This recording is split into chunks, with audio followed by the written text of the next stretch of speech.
प्रवीण और मीता नाम के दंपत्ति एक ढाबे पर मिलकर काम करते थे। प्रवीण एक अच्छा रसोइया था और मीता उसके कामों में मदद करती थी, लेकिन ढाबे का मालिक सुरिंदर बिल्कुल भी अच्छा इंसान नहीं था। एक बार की बात है, ढाबे पर खाना खाने आए व्यक्ति प्रसाद के पास बिल देते वक्त पैसे नहीं रहते। तब प्रसाद कहता है, मेरा बटुआ शायद किसी ने चुरा लिया है। अभी मेरे पास बिल भरने के लिए पैसे नहीं है। मैं घर जाकर पैसे लेकर आता हूँ। इस बात पर सुरिंदर कहता है, हाँ हाँ, मुझे पता है, ये तो बिल ना देने के बहाने हैं। खाना खाने से पहले देख लेना था ना अपना बटुआ। तुम जैसे बहुत सारे लोग रोज मेरे पास आते हैं और ऐसे बहाने करते हैं, लेकिन मुझे मेरे पैसे कैसे निकालने हैं ये अच्छे से पता है।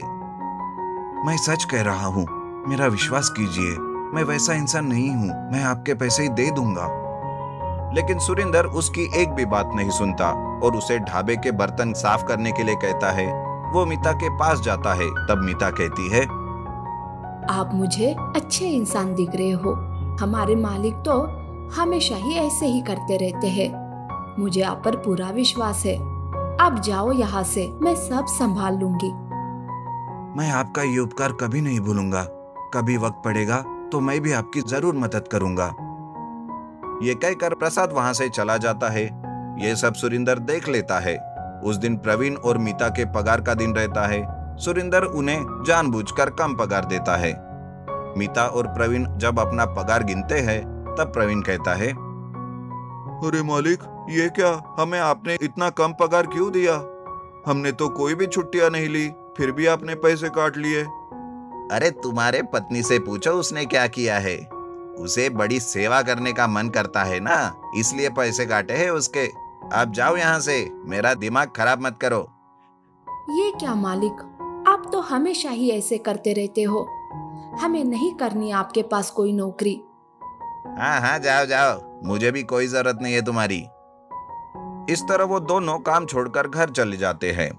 दूसरे दिन प्रवीण मीता से कहता है, अरे मीता, हमने तो कल काम छोड़ दिया, पर अब हम कौन सा काम करेंगे? घर में पैसे कैसे आएंगे मीता? आप घबराओ मत, कोई ना कोई रास्ता जरूर निकलेगा। मैं सोच रही हूँ, क्यों ना हम खुद का खाने का ठेला लगाए। प्रवीण को भी मीता की बात पसंद आती है और वो ठेले का इंतजाम करने बाजार जाता है। बाजार से आते वक्त उसका एक्सीडेंट हो जाता है, जिस वजह से उसके पैरों में फ्रैक्चर आता है। हॉस्पिटल से घर आने के बाद प्रवीण मीता से कहता है, अरे मीता, अब तुम अकेले ये घर कैसे संभालोगी? ऊपर से मेरे ये पैरों का खर्चा। ठेले के लिए जो पैसे रखे थे वो मेरे 1 महीने के दवाई में ही चले गए, और मुझे ये दुख है कि मैं तुम्हारी कोई भी मदद नहीं कर पाऊंगा। सुनिए, आप दुखी मत होइए। तुम्हें पता है ना कि मैं रोटियां बहुत ही अच्छी बनाती हूँ, तो मैं सोच रही हूँ कि आज से रोटी बनाकर बेचा करूँगी। सब कुछ ठीक हो जाएगा, चिंता मत करो। मीता रोटी बनाकर बेचने लगती है। पूरे दिन रोटी बनाकर बेचने की वजह से वो बहुत थक जाती थी। एक बार तो उसकी तबीयत ठीक नहीं थी, पर फिर भी वो रोटी बनाने का काम कर ही रही थी। ये सब ढाबे वाला प्रसाद देख लेता है और वो मन ही मन में सोचता है, अरे ये तो वही औरत है जिसने मेरी मदद की थी और मेरी ही वजह से उनकी नौकरी भी चली गई। मुझे इनके लिए कुछ तो करना होगा। पैसों की मदद तो कोई भी कर सकता है, लेकिन नहीं, मुझे कुछ अलग करना होगा इनके लिए। इस तरह से प्रसाद थोड़ी देर सोचता रहता है। तभी उसे कुछ याद आता है और वो तुरंत अपने गैराज जाता है।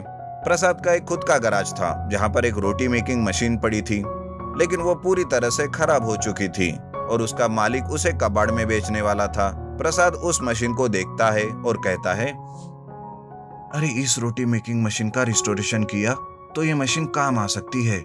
वैसे भी इसका मालिक अब इसे वापस लेने नहीं आएगा, तो क्यों ना मैं इसका रिस्टोरेशन करके मीता और प्रवीण को दे दूं। मीता को इस रोटी मेकिंग मशीन का बहुत फायदा होगा। प्रसाद ऐसा सोचकर उस रोटी मेकिंग मशीन का रिस्टोरेशन करता है और एक दिन में ही उस रोटी मेकिंग मशीन का रिस्टोरेशन करके उसे नए जैसे बनाता है और वो लेकर मीता के पास जाता है। प्रसाद कहता है, ये लो बहन, तुमने उस दिन मेरी सहायता की, आज मैं तुम्हारी कर रहा हूँ। ये लो, ये एक रोटी मेकिंग मशीन है, तुम इसमें रोटियां बनाकर अपना व्यापार खूब बढ़ाओ। इस तरह से मीता भी प्रसाद का धन्यवाद करती है। उस दिन से मीता रोटी मेकिंग मशीन से रोटियां बनाकर बेचने लगती है। धीरे धीरे उसे बड़े बड़े होटल से रोटी बनाने के ऑर्डर मिलने लगते हैं और वो खूब पैसे कमाने लगती है। कुछ ही दिनों के अंदर प्रवीण भी ठीक हो जाता है और उनका खुद का बड़ा सा घर भी बन जाता है और वो आराम से रहने लगते हैं। इसलिए कहते हैं कि किसी को अगर आप मदद करो तो उसका फल हमें कभी ना कभी जरूर मिलता है। लालची पेट्रोल पंप वाला। एक गांव में संतोष नाम के एक आदमी का पेट्रोल पंप था। दूर दूर तक कोई दूसरा और पेट्रोल पंप नहीं था, जिस वजह से उस गांव के सारे लोग संतोष के ही पेट्रोल पंप पर पेट्रोल भरा करते थे, जिस वजह से संतोष लालची बन गया था। उसने पेट्रोल की मशीन में गड़बड़ी करना शुरू किया, जो कि बहुत ही स्पीड से चलती थी और गाड़ी में पेट्रोल भर जाता था, जिससे संतोष को कम पेट्रोल देकर ज्यादा पैसे मिलने लगे थे। एक बार रीमा नाम की लड़की स्कूटर से आती है और वो कहती है, भैया पेट्रोल की टंकी फुल कर दीजिए। संतोष स्कूटर की पेट्रोल टैंक फुल कर देता है और उससे 2000 रुपए मांगता है। तब रीमा कहती है, अरे भैया ये क्या लूट लगा कर रखी है, आज तक तो 1500 रुपए में काम होता था, अब आप ज्यादा पैसे ले रहे हो। अरे क्या मतलब है तुम्हारा, मैं क्या एक्स्ट्रा पैसे ले रहा हूँ? पेट्रोल के दाम बढ़ गए हैं, अगर सवाल ही करना है तो सरकार से करो, मुझसे क्या बात कर रही हो? संतोष उस लड़की से 2000 रुपए लेकर वहां से भगा देता है। इस तरह से हमेशा ही संतोष लोगों को उल्लू बनाकर उनसे ज्यादा पैसे लेने लगा। लेकिन धीरे धीरे संतोष की शिकायतें बढ़ती जा रही थी। उसी वक्त मनोज नाम का एक लड़का पेट्रोल भरने के लिए उसके पेट्रोल पंप पर आता है और 2 लीटर पेट्रोल भरने के लिए कहता है। संतोष पेट्रोल भर देता है। तब मनोज उसे कहता है, अरे भैया 2 लीटर पेट्रोल 4 दिन चलता था मेरी गाड़ी में, लेकिन अब 2 दिन में ही खत्म होते जा रहा है। आखिर ये सब क्या हो रहा है? अरे मुझसे क्या पूछ रहे हो, तुम्हारी गाड़ी ही पुरानी हो गई है, तुम्हारी गाड़ी को चेक करो, शायद वही ज्यादा पेट्रोल पीती होंगी। अरे भैया मेरी गाड़ी तो नई है, लगता है आपकी मशीन में कोई गड़बड़ी है। अबे ओए, तूने मुझे क्या समझ रखा है, मुझ पर झूठा आरोप कर रहा है? इतना ही है तो किसी दूसरे पेट्रोल पंप पर जाकर पेट्रोल भरते जाओ, बड़ा आया पेट्रोल भरने, चल निकल यहाँ से। हाँ, अगर दूसरा पेट्रोल पंप रहता तो तुम्हारे पेट्रोल पंप पर कौन आता, तुम्हें तो मैं देख लूंगा। ऐसा कहकर मनोज वहां से चला जाता है। तब संतोष सोचता है, अरे ये मनोज का बच्चा कुछ ज्यादा ही उछल रहा है, कहीं ये मेरी किसी को शिकायत ना कर दे। मुझे जरा संभल कर रहना होगा और कुछ दिनों के लिए यह मशीन भी ठीक करनी होगी। ऐसा सोचकर संतोष अपने पेट्रोल की मशीन को ठीक कर देता है। जैसा संतोष ने सोचा था वैसे ही एक दिन मनोज एक सरकारी अफसर को लेकर संतोष के पेट्रोल पंप पर पेट्रोल मशीन चेक करने के लिए आ जाता है।